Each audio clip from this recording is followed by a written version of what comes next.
emergency club. See the drummer, and they looked over, and Eric was there. Eric gave him a wave. He said, Eric, bring him with you tonight. And I thought, well, I said to Eric, who the bleeding hell do you think? Because my wife was with me, and she was well pregnant at the time with one of our kids. And Eric said, no, we go. So I said, what do you mean we go? He said, no, we go. You just follow me. And I used to have a Renault Dauphine in those days.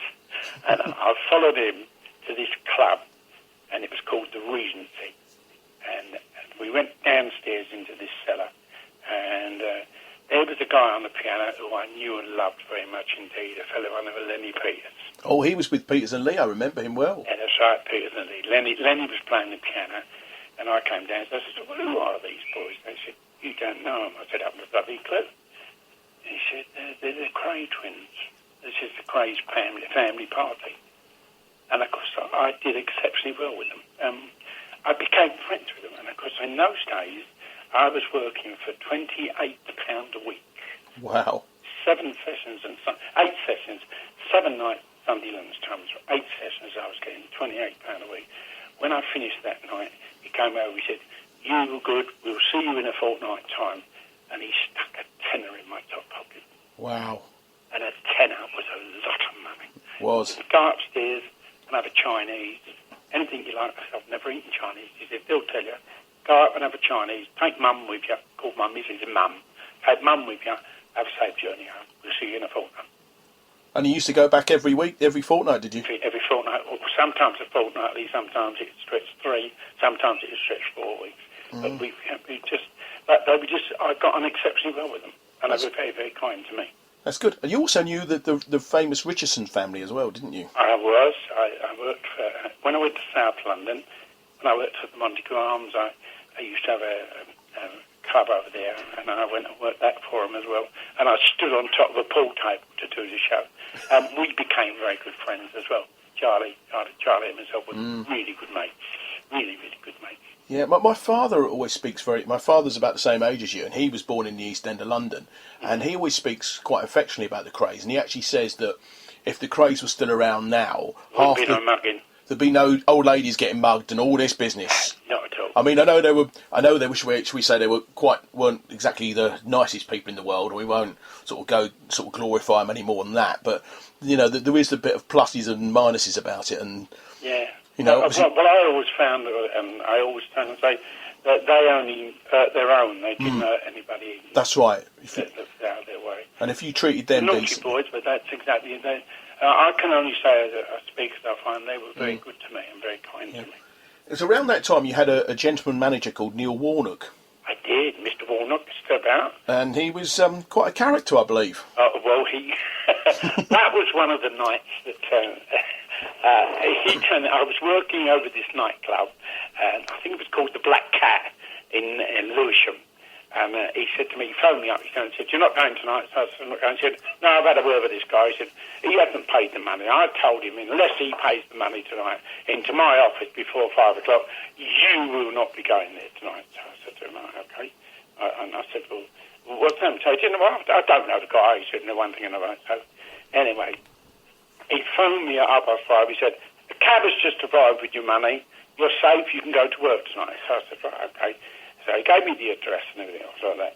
And when I got there and I went in, there was Charlie Richards and said, where's this bloke Warnock?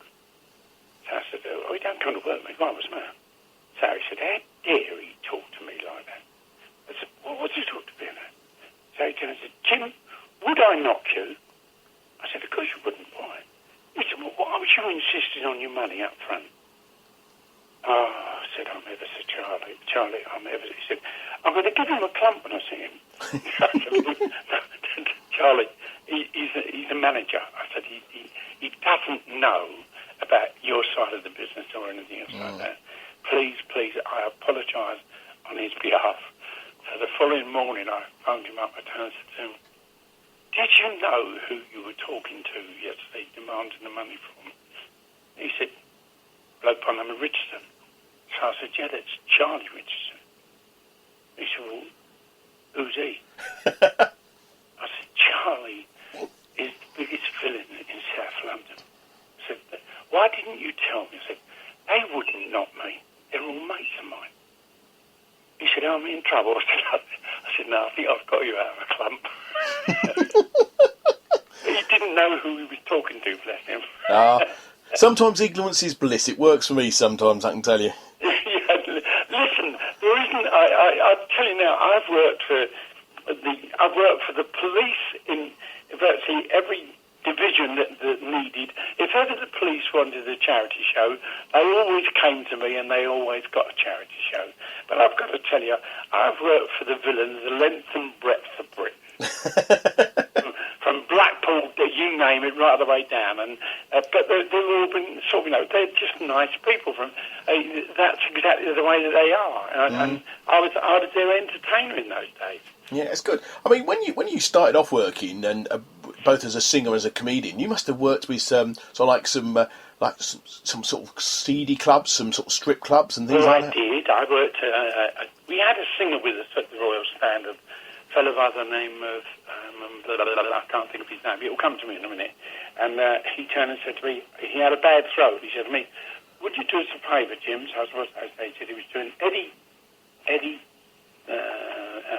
was his name. Anyway, I said, what's that? He said, well, I'm supposed to be doing the Gargoyle Club. So I said, where's the Gargoyle Club? He said, in the West End. So I said, well, what is it? So he said, look, you've just got to go in and sing 6 songs. He said, you'll get 15 quid for it. So I said, what is it? So he said, look, do yourself a favour. He said, the band all know you. He said, you've just got to sing 6 songs. Don't step out of the spotlight. So I said, for what reason? He said, you just don't want to know or see what you're singing the 6 songs or who you're singing them to. Don't expect any applause. He said, but you just got to do it. Well, I went to do this Gargoyle Club this night.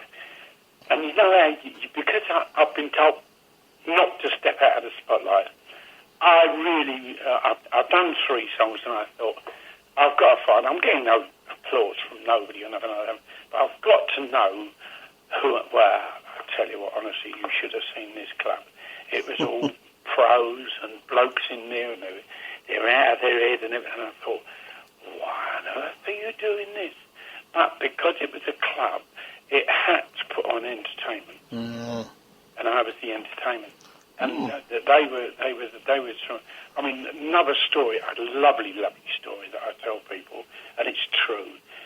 I had a manager at one time by the name of Georgie Webb. Georgie Webb and the Dixielanders. He was a traditional jazz man, and he used to look after Acker Bilk. And Acker had bought his brother a nightclub in Waldorf Street. It was an upstairs room, and he turned it into a nightclub. And of course, officially, all the nightclubs, all bars in those days, you had to shut at 2 o'clock, and then open again at 5. You had to do that. But of course, all these boys used to say drinking all day. And I was in there one day having a few beers in the afternoon, and it was raided by the police. And Ackerbilk is as drunk as a skunk sitting on a chair, brothers behind him. And the cop, he'd had the raid, and this cop has come up to Ackerbilk. He said, what are you drinking? And Acker said, bloody these, no, I'll have a double gin and tonic. And the cop said, no, I want to know what you're drinking. He said, I'll have a double gin and tonic. And it wasn't that they were trying to suss out exactly what we were all drinking, so they could do it for serving drinks half the time. And Acker couldn't. All Acker wanted was a double gin and tonic. He didn't want to tell him what he was drinking. It was really funny. We had some good time. Yeah. We mentioned the royal family are big fans of yours, but you've also people like the Beatles and the Rolling Stones were huge fans of yours. Yep, I'm pleased to say they still are. Sort of Bill Wyman and myself. See, when I was in South London, this was, and you've got to remember, it's 55 years ago, and the Stones were just forming. They weren't a big band 55 years ago, and sort of they used to come and see me because it's sort of Bill Wyman came from Dulwich anyway, and they used to come and see me at the Royal Standard at the Montague Arms in Peckham, and of course they were just a band. And of course, sort of, I mean, while we're talking about bands like that, I mean, and of course it wasn't until Bill himself showed up, and I said, "You used to come in the Montague." He said, "Of course we all did. That was our Thursday. We used to rehearse on a Thursday, and then all come to the Montague Arms to see you." But I mean, it was years later. When I went to America, and I was having a great time in the States. I went to America to work Vegas with Mr. Walnut. Mr. Walnut laid it all on for me. And I was working for two fellas by the name of the Rizzo brothers, who I can tell you were mafioso, and big mafioso. And they were putting me on at the Sahara Hotel in a lounge bar in Vegas.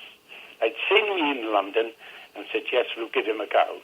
So they laid on for me to do a show on... We stayed in L.A. first of all. We stayed at the Beverly Wilshire Hotel for 2 nights, and then down to Vegas. And then I had to spend 4 days in Vegas learning how to speak American. And because the word changes were... There were some words they didn't even understand. Like a cockerel. What's a cockerel? I said, a cockerel. Cockerel. Well, what's a cockerel? What's a cockerel? I said, it's a cockerel. Oh, you mean a rooster? Yeah. I said, what does your rooster do in the morning? He said, cock-a-doodle. So that's why it's called a cockerel. But anyway, we went into LA, and I had a good time in LA, and they laid me on to do a radio station to plug Vegas from LA, because apparently what the people do in America, and I don't know whether they still do, but in those days they did, on a Thursday night, they'd finished work, fly down to Vegas, and gamble all the weekend, and fly back Sunday, and go back to work. Mm-hmm. And this is the way that some of them worked in Vegas, from LA. Anyway, they gave me this station to do WW, whatever it was, and I was with a fellow by the name of Lord Tim. That was what he called himself. And his only rise to fame was the fact that he was the first man to have to put a Beatles album on in America. So anyway, he's got this advert. Well, I'll give him 10 minutes. I'll give him 10 minutes at 9 o'clock. And that's as much as I'm going to give him. He said, these London comedians coming over here, Anyway, he's... I didn't know that he was saying this, but anyway, listen, it was a plug, and we're going down to it. So he's left the lines open. He said, right, any of you Brits out there want to speak to this cockney comedian by the name of Jimmy Jones? He's on the air at 9 o'clock. Anyway, down I've gone to this big campus and into the studios, and he turned to right, he said, this is Mr. Jimmy Jones, you're from London, England. I said, that's right, I am. He said, we've got the lines open for some of these Brits to talk to you. He said, and here's the first call. And this voice came on and said, hello, Jim. I said, who am I talking to? Oh, the guy said, who are we talking to? The guy said, Dudley Moore. He said, what, the Dudley Moore? He said, yeah. Hello, Jim, how are you? I said, hello, Dad, how are you? He said, you know Dudley Moore? So I said, yes, I do. He said, how do you know Dudley Moore? I said, he went to school with me. He said, he went to school with you? I said, he used to play organ at St. Peter's Church. I used to sing there. And of course, then Dudley Moore, we had such a long chat, Dudley Moore. And believe it or not, they finished up closing the show at 2 o'clock in the morning. Wow. I was still on it. Phones never stopped. Tom Selleck phoned us, and Brits that I remembered from the Old Kent Road and stuff like that. It was just absolutely fantastic. Really, truly was. Yeah. But that was America for you. And of course, when I went down to Vegas, I had a fabulous time, and they wanted to buy me. And when I told buy me, as luck would have it, I spoke to an old friend, a fellow by the name of Alexander Butterfield, his name was, and he turned and said to me, "Be careful, Jim." I said, "Why?" He said, "I've been trying to get out of Vegas for the past 8 years." He said, "No, can't go. They own me." And I didn't want that. I wanted to do what I wanted to do. Yeah. Well, Vegas's loss is England's gain, isn't it? Now, I think it's well documented. One of your heroes, one of your comedy heroes, is Max Miller. Oh, I had the pleasure of meeting the man. It was lovely. I was only 12. I was 12 years of age, and my father was the head waiter on the Queen Mary, and Max had been on a cruise with the Queen Mary. And my father had looked after him. And he turned and said to my father, he said, I'm appearing at East Ham